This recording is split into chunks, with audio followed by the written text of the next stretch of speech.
The Levant is the large area in southwest Asia, south of the Taurus Mountains, bounded by the Mediterranean Sea in the west, the Arabian Desert in the south, and Mesopotamia in the east. It stretches 400 miles north to south from the Taurus Mountains to the Sinai Desert, and 70 to 100 miles east to west between the sea and the Arabian Desert.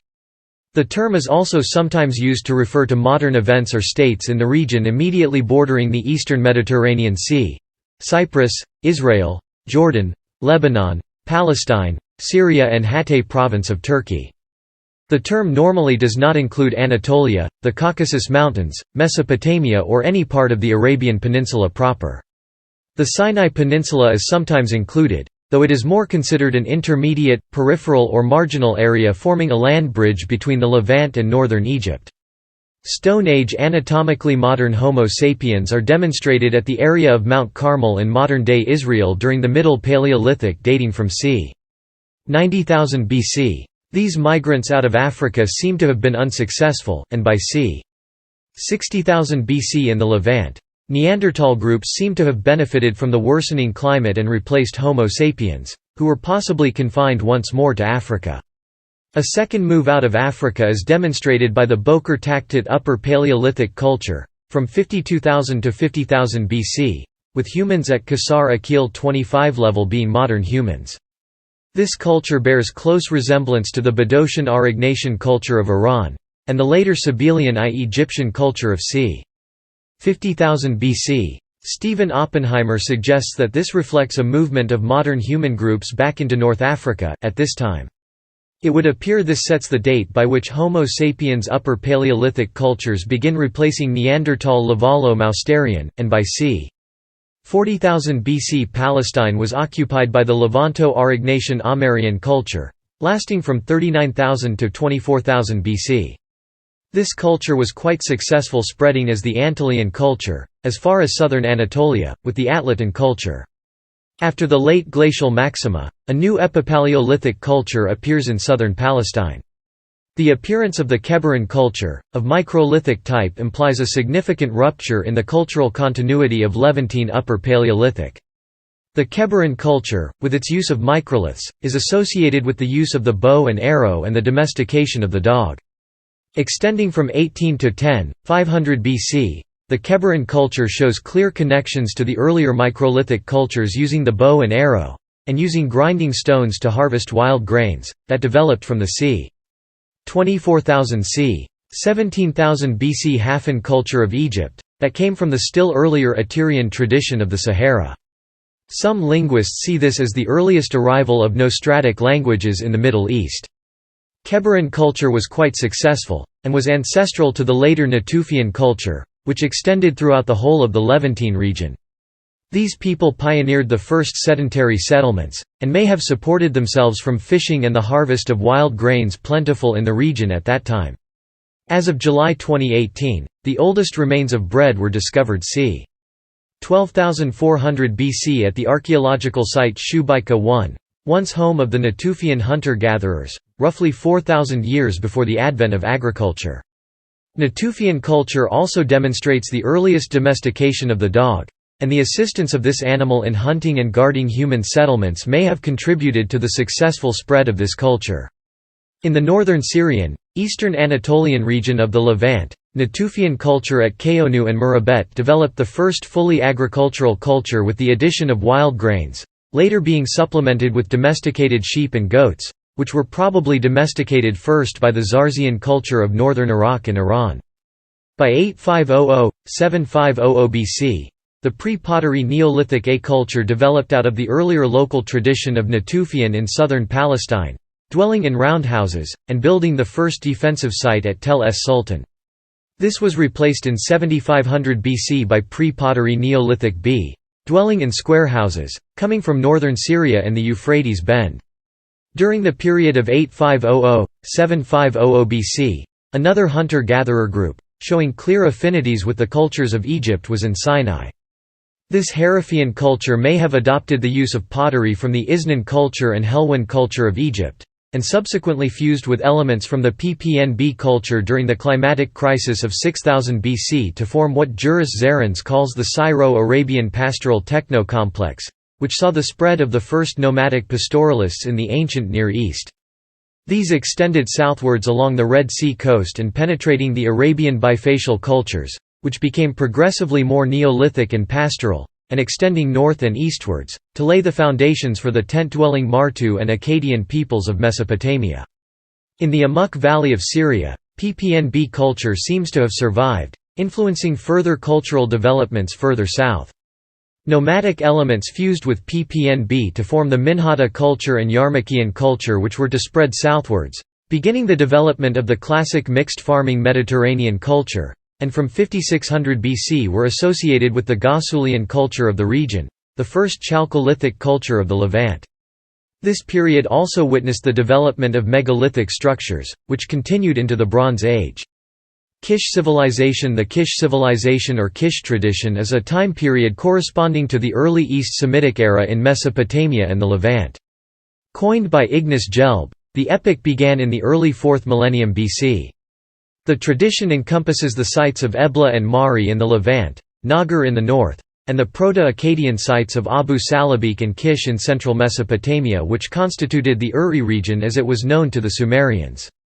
The end of this period coincides with the migration of Akkadian speakers from the Levant into Mesopotamia, causing the end of the Uruk period in 3100 BC. Bronze Age in modern scholarship. The chronology of the Bronze Age Levant is divided into early, Proto-Syrian, corresponding to the early Bronze Age c. 3300 BC to 2000 BC, Old Syrian, corresponding to the Middle Bronze Age c. 2000 BC to 1550 BC, and Middle Syrian, corresponding to the Late Bronze Age c. 1550 BC to 1200 BC. The term Neo-Syria is used to designate the early Iron Age. The early Syrian period was dominated by the Eblate First Kingdom, Kingdom of Nagar, and the Mariate Second Kingdom.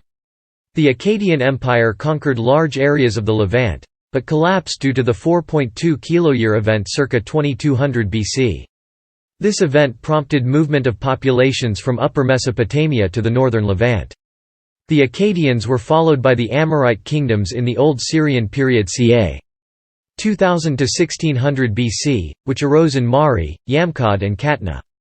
The Amorites also founded Babylon in Mesopotamia. Also following the Akkadians was the extension of Khirbet-Kuruk ware culture, showing affinities with the Caucasus, and possibly linked to the later appearance of the Hurrians. Around the 17th and 16th centuries BC, most of the older centers had been overrun. In the Middle Syrian period, the Mitanni in northern Syria, for a time, menaced the Hittite kingdom, but were defeated by it around the middle of the 14th.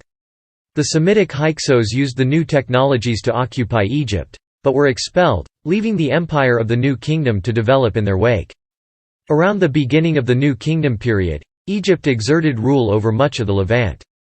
Rule remained strong during the 18th dynasty, but Egypt's rule became precarious during the 19th and 20th dynasties. Ramses II was able to maintain control over it in the stalemated battle against the Hittites at Kadesh in 1275 BC, but soon thereafter, the Hittites successfully took over the northern Levant. Ramses II, obsessed with his own building projects while neglecting Asiatic contacts, allowed control over the region to continue dwindling. During the reign of his successor Merneptah, the Merneptah stele was issued which claimed to have destroyed various sites in the southern Levant, including a people known as Israel. However, archaeological findings show no destruction at any of the sites mentioned in the Merneptah stele, and so it is considered to be an exercise in propaganda, and the campaign most likely avoided the central highlands in the southern Levant. Over the course of the reign of Ramses III, Egyptian control over the southern Levant completely collapsed in the wake of the invasion of the Sea Peoples, more specifically, the Philistines who settled into the southwestern coastal plain. From 1550 until 1100, much of the Levant was conquered by Egypt, which in the latter half of this period contested Syria with the Hittite Empire. At the end of the 13th century BC, all of these powers suddenly collapsed. Cities all around the eastern Mediterranean were sacked within a span of a few decades by assorted raiders. The Hittite Empire was destroyed. Egypt repelled its attackers with only a major effort, and over the next century shrank to its territorial core, its central authority permanently weakened. Multiple cities on the coast like Ugarit and other Canaanite cities were destroyed by the Sea People. Iron Age. The destruction at the end of the Bronze Age left a number of tiny kingdoms and city-states behind. A few Hittite centers remained in northern Syria known as the Syro-Hittite states after the main Hittite state fell in 1180 BC, along with some Phoenician ports in Canaan that escaped destruction and developed into great commercial powers. The Israelites emerged as a rural culture, mainly in the Canaanite hill country and the eastern Galilee, quickly spreading through the land and forming an alliance in the struggle for the land against the Philistines to the west, Moab and Ammon to the east and Edom to the south. In the 12th century BC, most of the interior, as well as Babylonia and Upper Mesopotamia, was overrun by Arameans and Chaldeans, while the shoreline around today's Gaza Strip was settled by Philistines. In this period a number of technological innovations spread, most notably iron working and the Phoenician alphabet, developed by the Phoenicians or the Canaanites around the 16th century BC. During the 9th century BC, the Assyrians began to reassert themselves against the incursions of the Arameans, and over the next few centuries developed into a powerful and well-organized empire. Their armies were among the first to employ cavalry, which took the place of chariots, and had a reputation for both prowess and brutality. At their height, the Assyrians dominated all of the Levant, Egypt, and Babylonia. However, the empire began to collapse toward the end of the 7th century BC, and was obliterated by an alliance between a resurgent new kingdom of Babylonia and the Iranian Medes. In 612 BC the kingdom of Cilicia was established by the Cyanosus dynasty as an independent state in Cilicia, and lasted until 549 BC. After the Battle of Carchemish, Nebuchadnezzar II besieged Jerusalem in 605 BC and destroyed the temple, starting the period of the Babylonian Captivity from between 597 BC and 581 BC. The subsequent balance of power was short-lived, though. In the 550s BC the Persians revolted against the Medes and gained control of their empire, and over the next few decades annexed to it the realms of Lydia in Anatolia, Damascus, Babylonia, and Egypt, as well as consolidating their control over the Iranian plateau nearly as far as India. This vast kingdom was divided up into various satrapies and governed roughly according to the Assyrian model, but with a far lighter hand. Around this time Zoroastrianism became the predominant religion in Persia. Classical Age Persia controlled the Levant, but by the 4th century BC Persia had fallen into decline. The Phoenicians occasionally rebelled against the Persians who taxed them heavily, while the Jews were granted return from the exile by Cyrus the Great. The campaigns of Xenophon in 401–399 BC illustrated how very vulnerable Persia had become to armies organized along Greek lines. Such an army under the Macedonian king Alexander the Great conquered the Levant. Alexander did not live long enough to consolidate his realm. After his death in 323 BC the greater share of the east eventually went to the descendants of Seleucus I Nicator.